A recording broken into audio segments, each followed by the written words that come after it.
اللہ کے نبی کی عبادت، معاملات پوری انسانیت کے لیے ہدایت کا ذریعہ ہے۔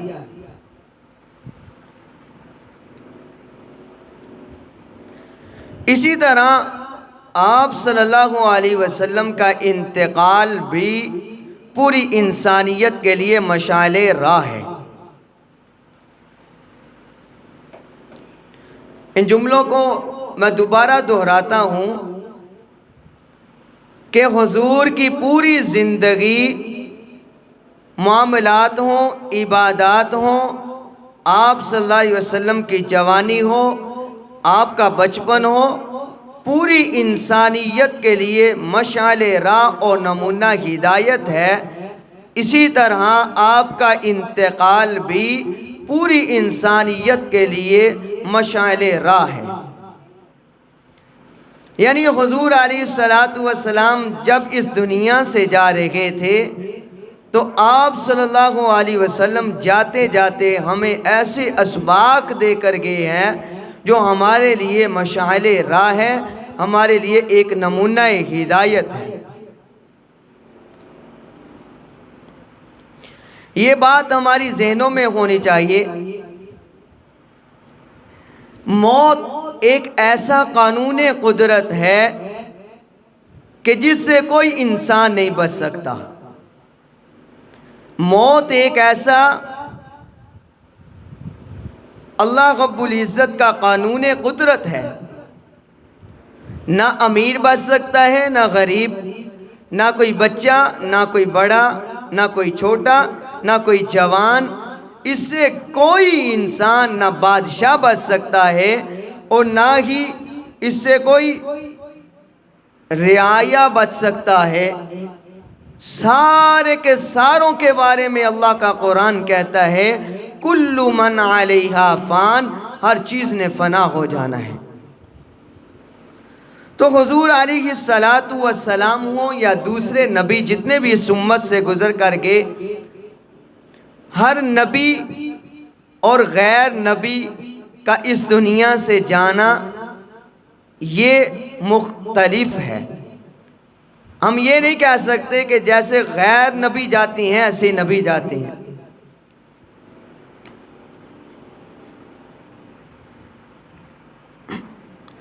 جس طرح حضور علیہ السلام کے اعمال دیکھیں، اخلاق دیکھیں، واقعات دیکھیں، پوری امت انسانیت سے جدا نظر آتے ہیں، ایسے ہی حضور علیہ السلام کا انتقال بھی پوری امت سے جدا نظر آتا ہے۔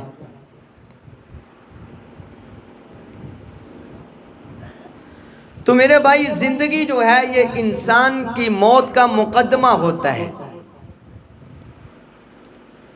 انسان کی زندگی، اس کا اختتام موت پر ہے۔ جب موت آ جاتی ہے اس کے بعد ایک دوبارہ زندگی کا آغاز ہوتا ہے۔ اب اس کو یوں سمجھیں کہ ایک انسان، ایک بچہ اپنی ماں کے پیٹ میں ہے، اندھیرے میں ہے، اب اس کے پاس نہ کوئی زندگی ہے، نہ اس کے پاس کوئی روشنی ہے، وہ اس اندھیرے کے اندر یعنی انتقال کی حالت میں ہے، وفات کی حالت میں ہے۔ جب وہاں سے نکلتا ہے تو اللہ اس کو ایک زندگی دیتا ہے۔ اسی طرح ایک قبر جو ہے، یہ اس میں جب انسان جاتا ہے تو وہ بھی ایک وفات کی صورت میں جاتا ہے، موت کی صورت میں جاتا ہے۔ تو میرے بھائی، جیسے ماں کے پیٹ سے باہر نکلتے ہو تو ایک آغاز زندگی ہوتا ہے، اسی طرح جب قبر میں انسان کو رکھا جاتا ہے تو مرنے کے بعد بھی ایک آغاز زندگی ہوتا ہے۔ تو ہر انسان کے لیے وہ زندگی کا آغاز ہونا ہے، کسی کا ہو چکا ہے، کسی کا ہونے والا ہے، کسی کا ہو کر رہے گا۔ تو نبی جتنے آئے، سارے نبی اس دنیا سے گئے۔ اللہ کے نبی نے بھی فرمایا کہ میرے بعد کوئی نبی نہیں آئے گا۔ اس کا مطلب یہ ہوا کہ پہلے جتنے نبی آئے سارے گئے، اب حضور آخری تھے، حضور بھی چلے گئے۔ تو آج کا جو موضوع ہے وہ ربیع الاول کی مناسبت سے حضور علیہ السلام کی وفات آپ صلی اللہ علیہ وسلم کی وفات 12 ربیع الاول کو ہوئی، جس میں کوئی اختلاف نہیں ہے۔ ہاں ولادت کب ہوئی اس میں تو اختلاف ہیں، مختلف اقوال ہیں، وفات میں کسی کا اختلاف نہیں۔ وفات 12 ربیع الاول کو رسول اللہ صلی اللہ علیہ وسلم کی پیر والے دن ہوئی۔ آپ صلی اللہ علیہ وسلم نے 10 ہجری کو آپ صلی اللہ علیہ وسلم نے حج کیا۔ اس سے قبل آپ نے کوئی حج نہیں کیا تھا، آپ نے اپنی زندگی میں ایک حج کیا۔ آپ صلی اللہ علیہ وسلم حج کیا۔ حج کے دوران آپ کے ساتھ صحابہ کا بہت بڑا لشکر تھا۔ آپ صلی اللہ علیہ وسلم نے اس موقع پر صحابہ اکرام کو جمع کیا۔ جمع کرنے کے بعد آپ صلی اللہ علیہ وسلم نے ایک خطبہ دیا۔ اس خطبے میں آپ صلی اللہ علیہ وسلم نے فرمایا کہ صحابہ، ہو سکے کہ اگلی بار آپ یہاں پر آؤ حج کے لیے، میں نہ آ سکوں۔ اور پھر رسول اللہ صلی اللہ علیہ وسلم نے اس خطبے کے دوران یہ فرمایا کہ اللہ کو علم ہے کہ شاید میں اگلی دفعہ نہ آ سکوں، میں آپ کو جاتے جاتے 2 تحفے دینا چاہتا ہوں، ان 2 تحفوں کو قبول کر لو۔ فرمایا جس نے ان 2 تحفوں کو اپنا لیا وہ دنیا کے اندر بھی آخرت میں بھی ہمیشہ کے لیے کامیاب ہو گیا۔ فرمایا جس نے ان 2 تحفوں کو ٹھکرا دیا وہ ہمیشہ کے لیے تباہ و برباد ہو گیا۔ اب رسول اللہ صلی اللہ علیہ وسلم نے اس موقع پر کون سے 2 تحفے دیے؟ تو آپ صلی اللہ علیہ وسلم نے صحابہ کرام کو متوجہ کر کے فرمایا، صحابہ ایک تحفہ تو یہ ہے، فرمایا کہ میرے جو اللہ نے ہمیں قرآن دیا ہے اس قرآن کو لازم پکڑ لو، اور فرمایا کہ دوسرا محمد کے طریقہ، محمد کی سنت کو لازم پکڑ لو۔ فرمایا ان 2 چیزوں کو جنہوں نے اپنا لیا وہ دنیا میں بھی کامیاب ہو گیا، وہ آخرت میں بھی کامیاب ہو گیا۔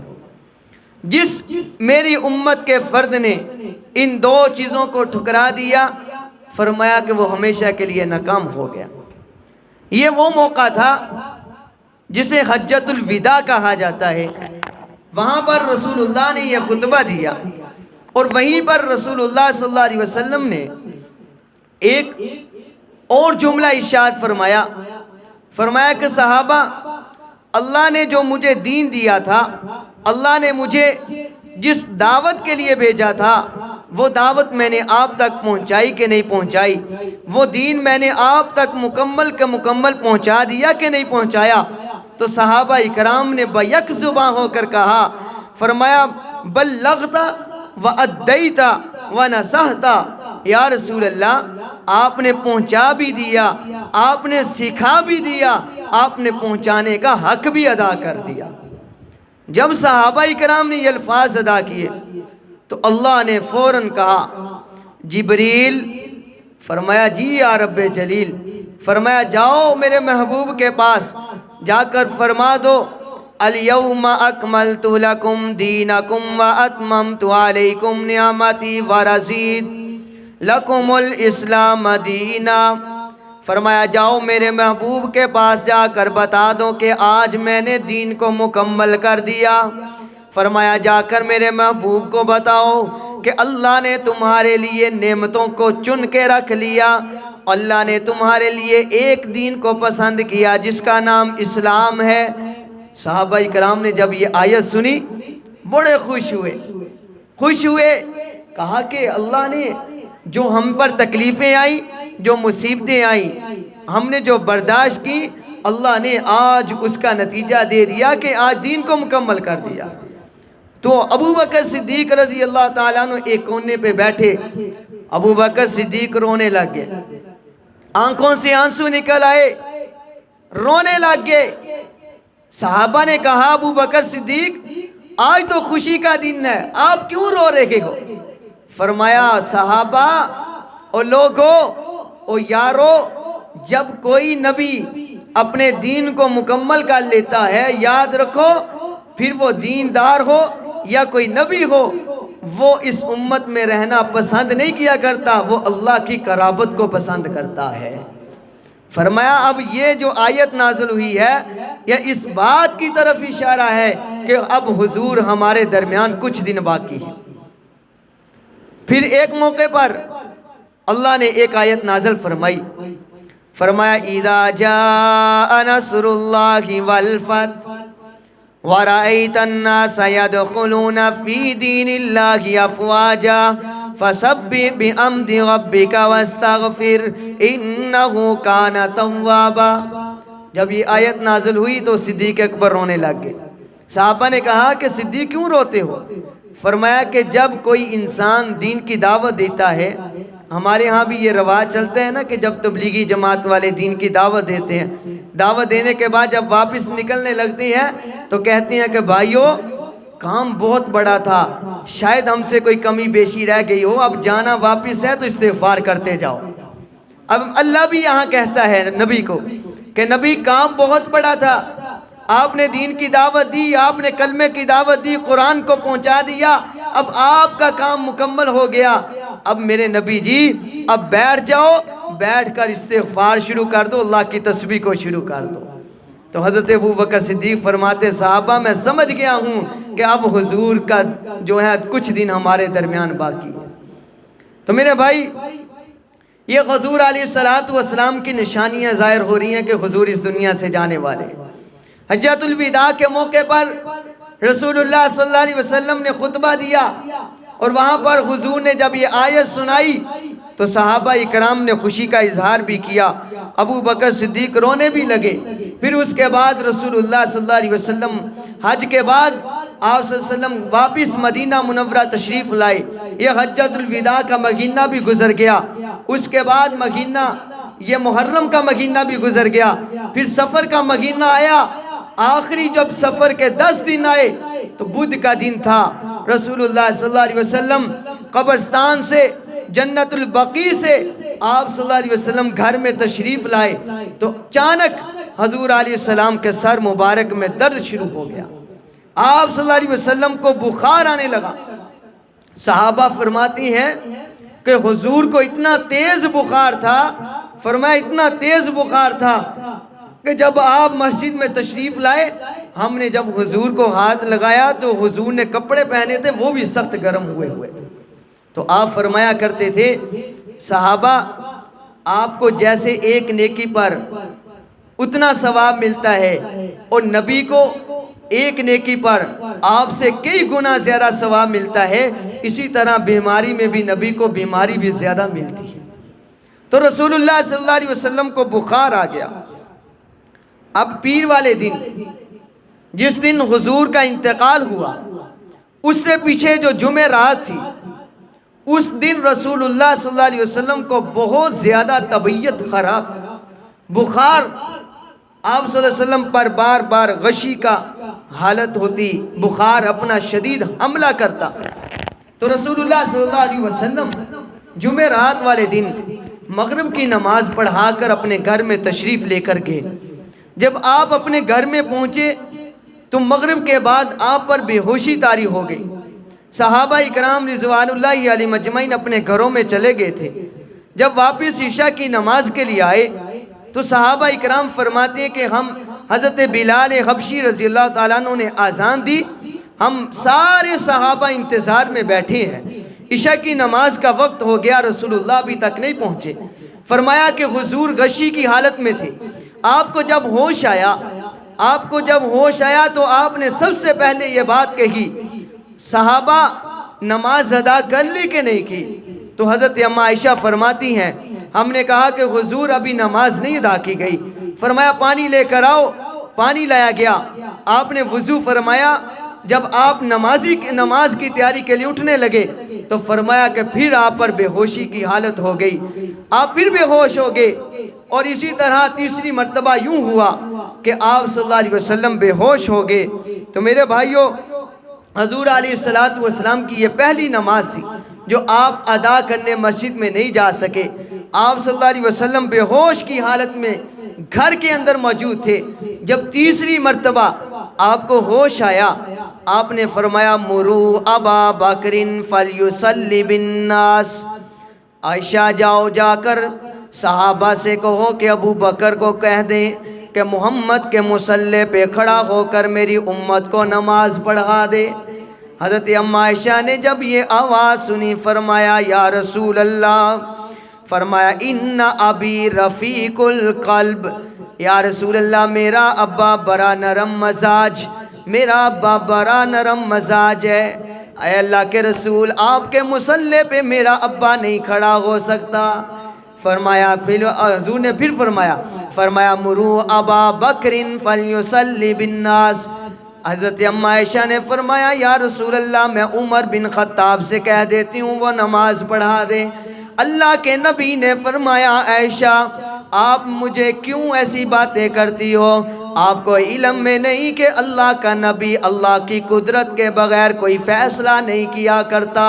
جب میرا اللہ یہ نہیں چاہتا کہ محمد مصطفیٰ کے مصلی پہ صدیق اکبر کے علاوہ کوئی اور نہ کھڑا ہو تو میں محمد کیوں کر کھڑا کر سکتا ہوں؟ جی حضرت ابوبکر صدیق نے نماز پڑھائی، عشاء کی نماز صدیق اکبر رضی اللہ تعالیٰ عنہ نے ادا کی، سارے صحابہ پیچھے کھڑے ہیں۔ میرے بھائیو کیا منظر ہوگا کہ جو حضور کے پیچھے نماز پڑھا کرتے تھے آج صدیق اکبر کے پیچھے کھڑے ہو کر نماز پڑھ رہے ہیں، حضور کا انتظار کر رہے ہیں، لیکن حضور علیہ السلام مسجد میں نہیں پہنچ سکے۔ تو اسی طرح ابوبکر صدیق رضی اللہ تعالیٰ عنہ نے اس 7 ربیع الاول کی عشاء کی نماز سے لے کر سوموار کی فجر کی نماز تک حضور کی زندگی میں 21 نمازیں پڑھائی۔ حضرت ابوبکر صدیق رضی اللہ تعالیٰ عنہ ایک دن نماز پڑھا رہے تھے تو حضور علیہ السلام نے یہ منظر بھی دیکھا۔ فرمایا حضور علیہ السلام کچھ حالت بہتر ہوئی، آپ صلی اللہ علیہ وسلم نے 2 صحابہ، ایک حضرت علی المرتضیٰ تھے اور غالباً ایک حضرت عباس رضی اللہ تعالیٰ عنہ تھے، ان کو فرمایا کہ آپ میرے پاس آؤ۔ ان کے کندھوں پہ سہارا لے کر رسول اللہ مسجد میں تشریف لائے، کس کے لیے؟ نماز کے لیے۔ میرے پیغمبر نے آ کر جب میرے پیغمبر اندر تشریف لائے، صدیق اکبر نماز پڑھا رہے تھے۔ حضور علیہ السلام کو صدیق اکبر نے دیکھا، ابوبکر صدیق پیچھے کو ہٹنا چاہے، اللہ کے نبی نے فرمایا صدیق علی مکانک یا ابی بکر، علی مکانک یا ابی بکر، ابو بکر اپنی جگہ سے پیچھے نہ ہٹ۔ اللہ کے نبی آگے تشریف لائے، آگے میرا پیغمبر کھڑے ہو کر صدیق کی امامت کرتا ہے، صدیق پوری امت کی امامت کروا رہا ہے۔ یہ منظر بھی وہاں دیکھنے کو ملا۔ پھر فرمایا کہ حضور علیہ السلام نے یہ نماز پڑھ کے میرے پیغمبر وہیں پر بیٹھ گئے۔ بیٹھنے کے بعد یہ رسول اللہ صلی اللہ علیہ وسلم نے مسجد نبوی میں آخری خطبہ دیا، اور اس خطبے میں اللہ کے نبی نے سب سے پہلے جو خطبے میں بیان کیا وہ کیا تھا؟ وہ صدیق اکبر کی فضیلت کو بیان فرمایا۔ کیا فرمایا؟ فرمایا کہ لوگوں یہ صدیق اکبر جو ہے یہ میرا خلیل ہے، جس طرح ابراہیم علیہ السلام اللہ کے خلیل ہیں، اس طرح صدیق میرے خلیل ہیں۔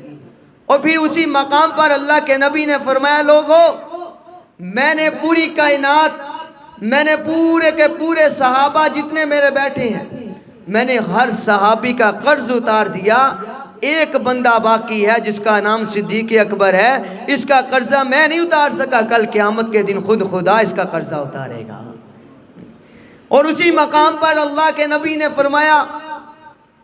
فرمایا لوگوں یہ مسجد نبوی کی طرف جتنے دروازے کھلتے ہیں، فرمایا سارے صحابہ کے دروازے بند کر دو، صرف ایک صدیق اکبر ہے جس کا دروازہ کھلا رہنے دو۔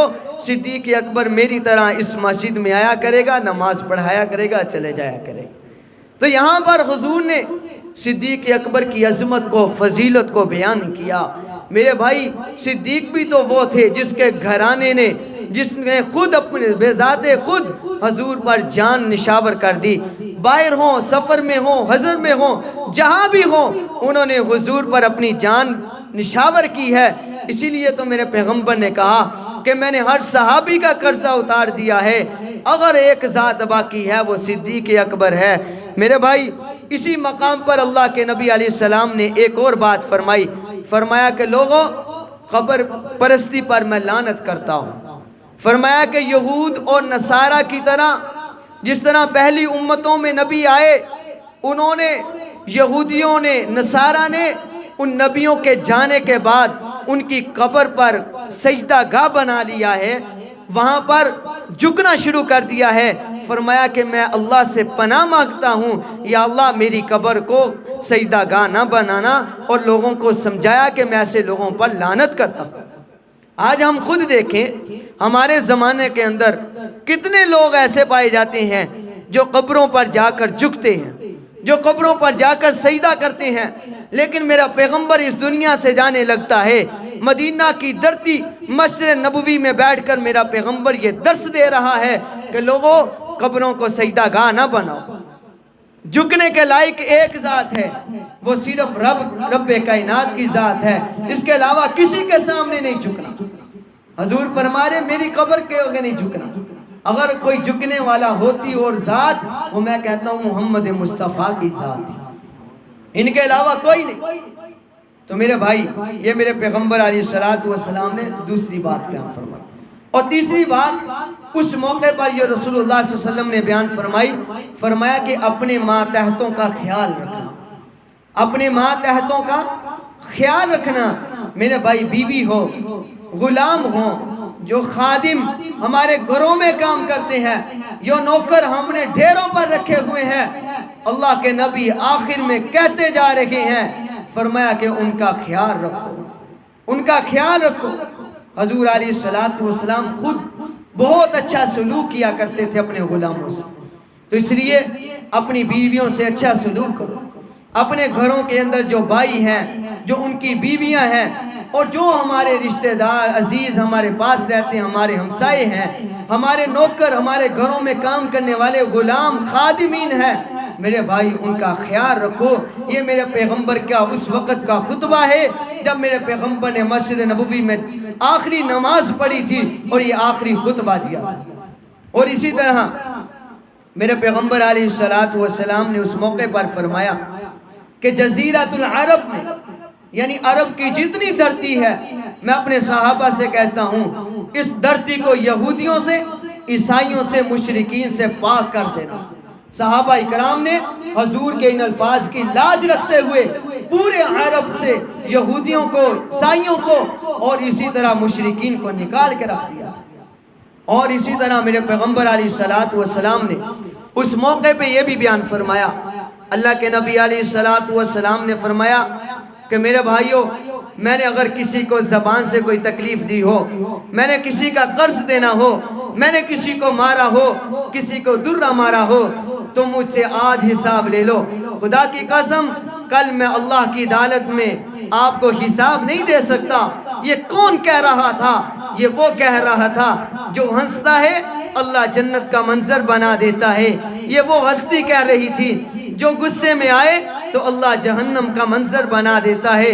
میرے بھائی اس پیغمبر مصطفیٰ علیہ السلام نے جب یہ الفاظ ادا کیے، اللہ کے نبی علیہ السلام فرماتے ہیں لوگوں، میں اللہ کی عدالت میں کل قیامت کے دن یہ بدلہ نہیں دے سکتا، اگر کوئی ہے وہ آج مجھ سے بدلہ لے لے۔ ایک صحابی کھڑے ہوئے، کہا یا رسول اللہ میرا قرضہ آپ پر ہے۔ فرمایا کتنے؟ فرمایا کہ 2 درہم میرے آپ نے دینے ہیں۔ اسی مقام پر ایک اور صحابی کھڑے ہوئے، فرمایا اللہ کے رسول میں نے آپ کا قرضہ دینا ہے۔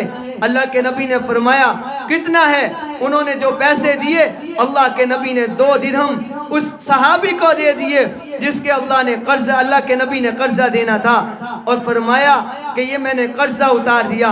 وہ صحابی رسول فرماتے ہیں اور لوگوں اور میرے یاروں، میں نے حضور سے اس مقصد کے لیے قرضہ نہیں لیا کہ میں قرضہ لینا چاہتا تھا، بلکہ میں نے اس لیے یہ 2 درہم لیے ہیں کہ حضور ہم سے چلے جائیں گے، یہ میں اپنے پاس اپنے مرتے دم تک یہ نشانی اپنے پاس باقی رکھوں گا۔ یہ وہی مقام تھا کہ میرے نبی نے فرمایا کہ میں نے کسی کو مارا تو نہیں۔ ایک صحابی کھڑے ہوئے، اے اللہ کے رسول آپ نے مجھے مارا فلاں جنگ کے موقع پر، جس وقت آپ نماز کے لیے صفوں کو درست کر رہے تھے میں بھی وہاں کھڑا تھا. فرمایا کہ آپ کے پاس چھڑی تھی, آپ نے مجھے چھڑی ماری, آج میں بدلہ لینا چاہتا ہوں. صحابہ اکرام نے جب یہ بات سنی, صحابہ کی چیخیں نکل پڑی کہ حضور سے بدلہ لینا چاہتا ہے. یا رسول اللہ میں بدلہ لوں گا. اللہ کے نبی نے فرمایا کہ اس کو میرے پاس آنے دو. جب وہ آپ کے پاس آئے تو آپ نے فرمایا کہ میں نے کیسے ماری. انہوں نے بتایا کہ یہ فلاں چھڑی تھی. اللہ کے نبی نے فرمایا کہ چھڑی لے کر آؤ.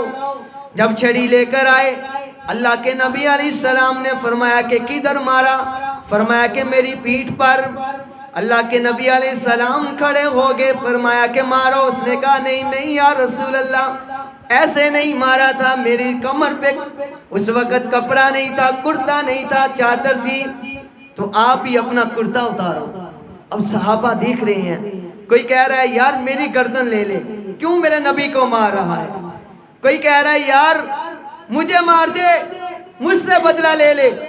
وہ کہتا ہے کہ نہیں نہیں, بدلہ لینا ہے تو سرکار مدینہ سے لینا ہے. تو اللہ کے نبی کھڑے ہوئے, کرتا اتار دیا, کہا کہ میرے چھڑی مار دو. جب وہ مارنے لگا میرے بھائی, اس نے چھڑی پھینک دی. بھاگ کر رسول اللہ کے سینے کے ساتھ اپنا سینہ لگایا. لگانے کے بعد حضور علیہ السلام کی کمر پر مہر نبوت تھی.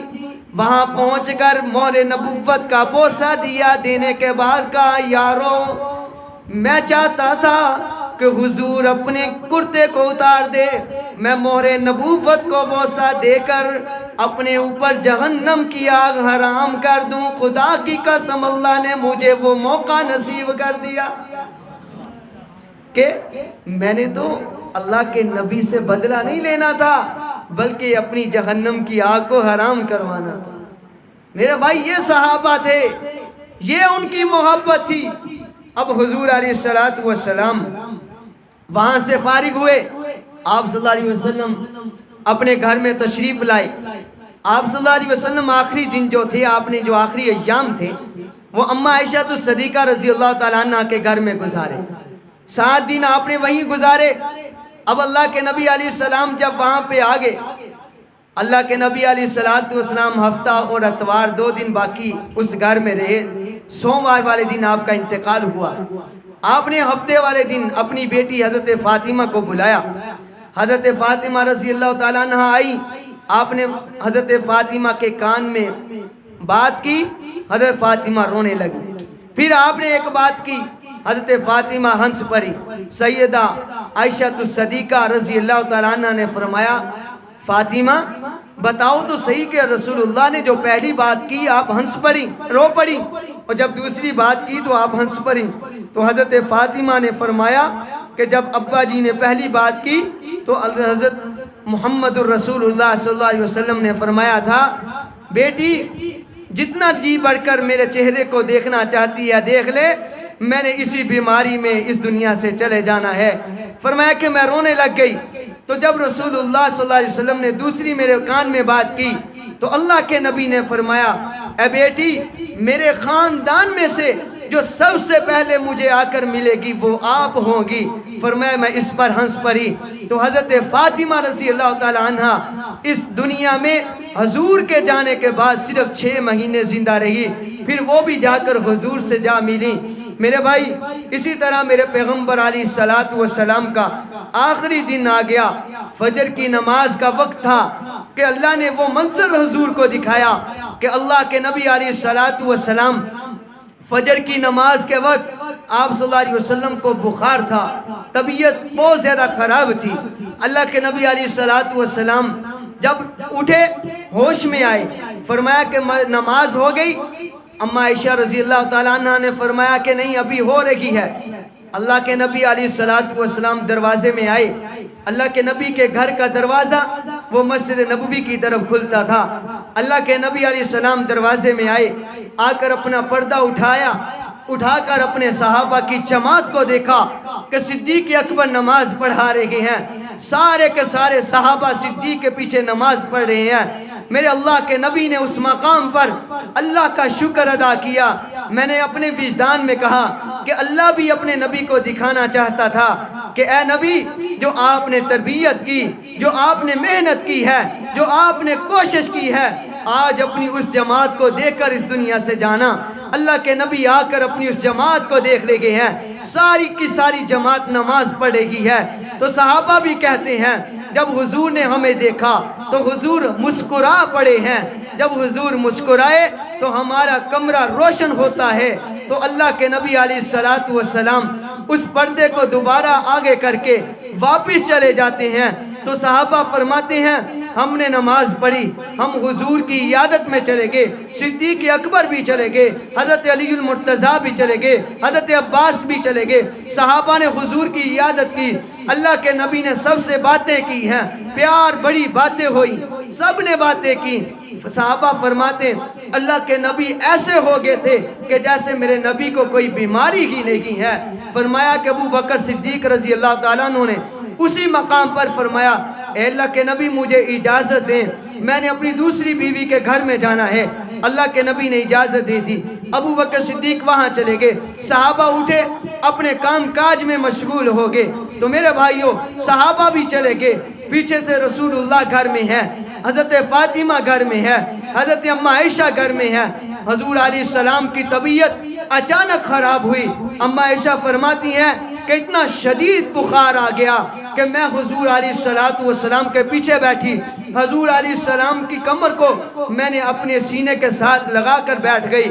حضور علیہ السلام کو پٹھیاں کر رہے ہیں، حضور علیہ السلام کے پاس پیالہ پانی کا رکھ دیا، حضور پانی کا پیالے کے اندر اپنا ہاتھ ڈالتے ہیں، کبھی اپنی آنکھوں میں ڈالتے ہیں، کبھی آپ علیہ السلام اپنے چہرے پہ ڈالتے ہیں۔ رسول اللہ کی طبیعت اتنی خراب ہو گئی۔ اماں عائشہ فرماتی ہیں اسی مقام پر سامنے سے میرا بھائی آیا جس کا نام عبد الرحمن بن ابی بکر تھا۔ اللہ کے نبی اس طرف دیکھ رہے تھے، میں نے عبد الرحمن سے کہا عبد الرحمن میرے نبی یہ چاہتا ہے کہ میں یہ مسواک کروں جو آپ کے ہاتھ میں ہے۔ عبد الرحمن نے حضرت اماں عائشہ کو مسواک پکڑا دی، حضور نے اشارہ کیا کہ اس کو چبا کر مجھے دو۔ اماں عائشہ رضی اللہ تعالی عنہ نے اس مسواک کو چبا کر رسول اللہ کو دی۔ آپ نے جاتے وقت اس مسواک کو کیا اور لوگوں کو بتایا لوگوں میری سنت کو نہ چھوڑنا۔ میرے بھائی آج میرے نبی کی سنت کو چھوڑ دیا گیا۔ میرا نبی جس وقت صحابہ اکرام کے پاس بیٹھے تھے، صحابہ بتاتے ہیں اس مقام پر رسول اللہ نے جو ہمیں آخری وصیت کی، اللہ کے نبی نے فرمایا الصلاۃ وما ملکت ایمانکم۔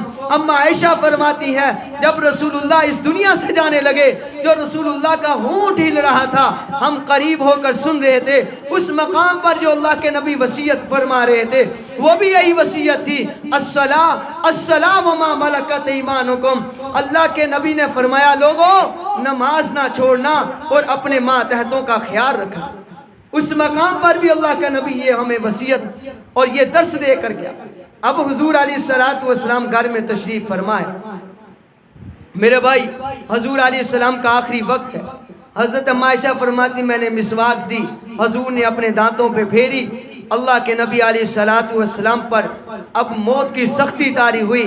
اللہ کے نبی فرما رہے تھے اللہم اعنی علی سکرات الموت، اے اللہ اس موت کی سختی کو دور کر دے، میری امت کو اس سختی سے دور کر دے۔ میرے بھائی اللہ کے نبی علیہ السلام یہ الفاظ ادا کر رہے تھے اور یہیں پر فرما رہے تھے لا الہ الا اللہ محمد الرسول اللہ۔ کلمہ پڑھتے ہوئے اس دنیا سے میرا پیغمبر رخصت ہو گئے، اور آگے کیا معاملہ بنا، کیسے ہوئی، یہ انشاءاللہ اگلے جمعے کو بیان کریں گے۔ وقت مکمل ہو چکا ہے۔ وآخر دعوانا ان الحمدللہ رب العالمین۔